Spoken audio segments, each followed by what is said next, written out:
Hello, ladies and gentlemen. Welcome back to Gaming History. Today we're going to be talking about Atari's home Pong.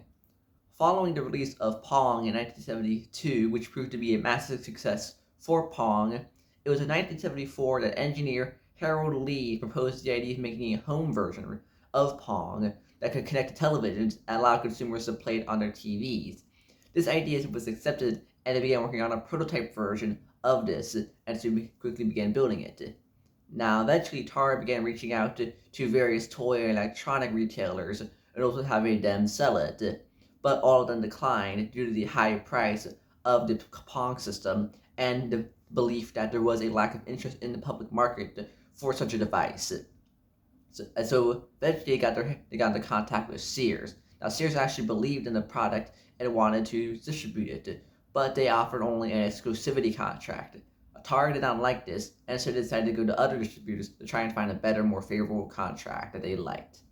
It was in January 1975 that the prototype version of Atari's home Pong was displayed at an American Toy Fair in New York City, though this failed to have any sort of success, again, due to the high price of the console and due to the, again, continuing the belief that there was no interest in the public market for such a device for the TVs.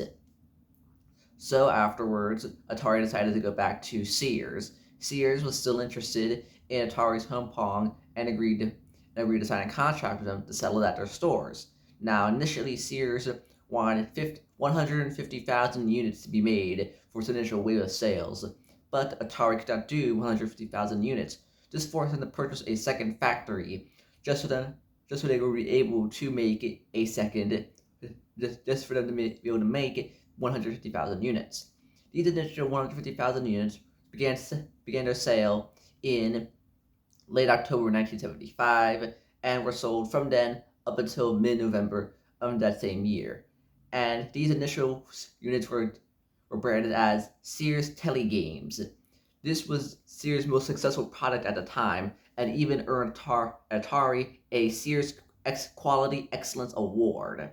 Now, it was in the following year of 1976 that Atari released their own branded version, as just Atari's home Pong.